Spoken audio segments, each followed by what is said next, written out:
Hello बच्चों, चलिए दिए गए प्रश्न को समझते हैं। एक त्रिभुज ABC की भुजाएं AB और BC तथा माध्यिका AD एक अन्य त्रिभुज PQR की क्रमशः भुजाओं PQ, QR तथा माध्यिका PM के समानुपाती है। हमें दर्शाना है कि त्रिभुज ABC समरूप है त्रिभुज PQR के। इसके लिए हमें दो त्रिभुजों की आकृति दी गई है।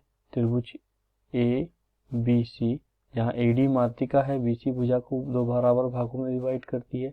इसी प्रकार PQR त्रिभुज दिया गया है, जहाँ PM माध्यिका है जो QR भुजा को दो बराबर भागों में विभाजित करती है।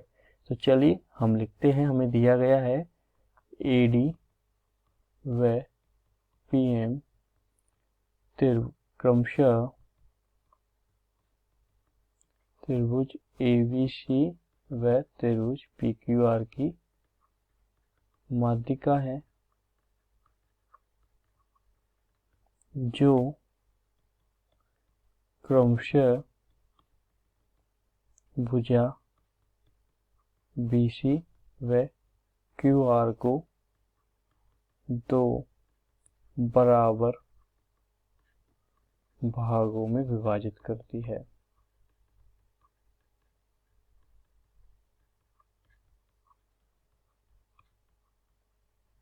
सबसे पहले हम मुख्य अवधारणा की बात करते हैं। मुख्य अवधारणा के अनुसार समरूप त्रिभुज, दो त्रिभुज समरूप त्रिभुज होते हैं तो उनकी संगत कोण बराबर होते हैं एवं संगत भुजाएं समान अनुपात में होगी। या फिर हम कहें, यदि दो त्रिभुजों के संगत कोण आपस में बराबर हैं तो दोनों त्रिभुज समरूप त्रिभुज कहलाएंगे और संगत भुजाएं समान अनुपात में होंगी। या फिर हम कहें, यदि दो त्रिभुजों की संगत भुजाएं समान अनुपात में होती है तो वो दोनों त्रिभुज समरूप त्रिभुज कहलाते हैं। फिर उनके संगत कोण एक दूसरे के बराबर होते हैं। तो हम कह सकते हैं समरूप त्रिभुजों के संगत कोण बराबर होते हैं।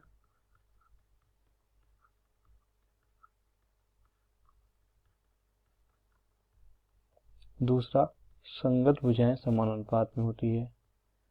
संगत भुजाएं समान अनुपात में होती है। चलिए हमें दी गई प्रश्न में जानकारी से हम प्रश्न को हल करते हैं। हमें बताया गया है AD व PM त्रिभुज ABC व त्रिभुज PQR की माध्यिका है, जो क्रमशः भुजा QR को दो बराबर भागों में विभाजित कर रही है। अर्थात BC भुजा को दो बराबर भागों BD और CD में विभाजित कर रही है AD माध्यिका, और PM माध्यिका भुजा QR को QM और RM दो बराबर भागों में विभाजित करती है। तो हम लिख भी सकते हैं, इसलिए BD बराबर क्या होगा CD के, जिसको हम लिख सकते हैं 1/2 BC। ये हमारा BC को यहाँ से क्या लिखेंगे, BC को लिखेंगे 2 गुना BD, या फिर लिख सकते हैं 2 गुना CD। ये हमारा आ गया समीकरण नंबर 1। इसी प्रकार हम लिख सकते हैं QM बराबर MR बराबर 1/2 QR, अर्थात दो बराबर भागों में विभाजित कर रही है। तो QR को हम लिख सकते हैं 2 गुना QM के बराबर, या फिर 2 गुना MR के बराबर। ये समीकरण नंबर 2 हो गया। हमें प्रश्न में दिया गया है भुजा AB BC और माध्यिका AD दूसरे त्रिभुज की क्रमशः भुजाओं PQ, QR और PM के समानुपाती है। अर्थात AB भुजा समानुपाती है किस भुजा के, PQ भुजा के। यदि मैं समानुपाती का चिन्ह हटाता हूं तो मुझे क्या पता चलेगा, AB बराबर KPQ। अर्थात यहां से मैं क्या लिख सकता हूं, AB बटे PQ का मान किसके बराबर हुआ, K के बराबर हुआ।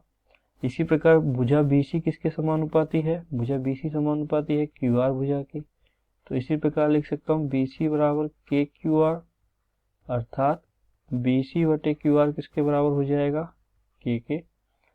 इसी प्रकार हमें दिया गया माध्यिका AD समानुपाती है माध्यिका PM के।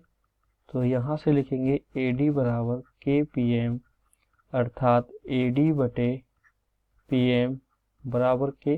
तो हमें क्या प्राप्त हो रहा है, हमें प्राप्त हो रहा है ए बी बटे पी क्यू बराबर होगा बी सी बटे क्यू आर के बराबर होगा ए डी बटे पी एम के। तो हम लिख सकते हैं ए बी बटे पी क्यू, इसलिए ए बी बटे पी क्यू बराबर होगा बी सी बटे क्यू आर बराबर होगा ए डी बटे पी एम के, जो किसके बराबर है, के के। हमें यहाँ से प्राप्त हुआ बी सी बटे क्यू आर बराबर ए डी बटे पी एम बराबर ए बी बटे पी क्यू बराबर के।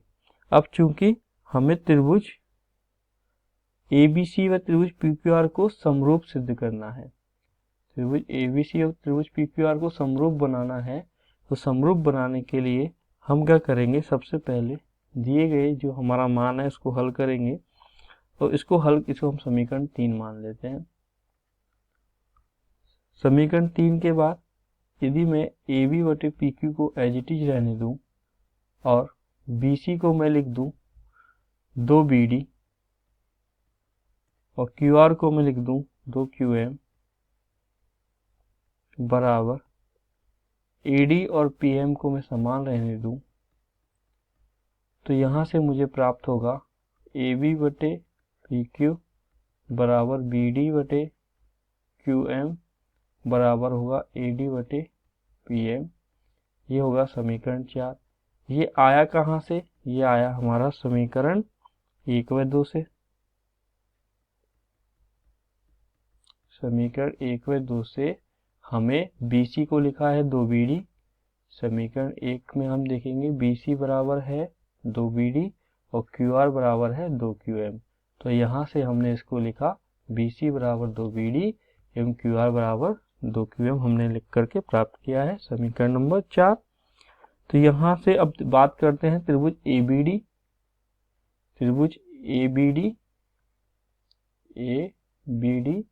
एवं त्रिभुज PQM की, क्योंकि यहाँ हमें जो मान प्राप्त हुआ है ABD और AD त्रिभुज ABD की भुजाएं हैं, PQM त्रिभुज PQM की भुजाएं हैं, इसलिए हम ये दोनों त्रिभुज ले रहे हैं।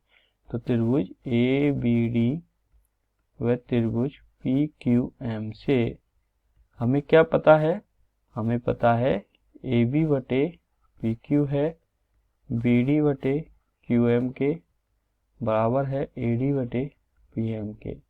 ये हमें क्या प्राप्त, कहाँ से प्राप्त हुआ, ये हमने समीकरण 4 से सिद्ध किया है। जब दो त्रिभुजों की संगत भुजाएं समान अनुपात में होती है तो हम कह सकते हैं, इसलिए भुजा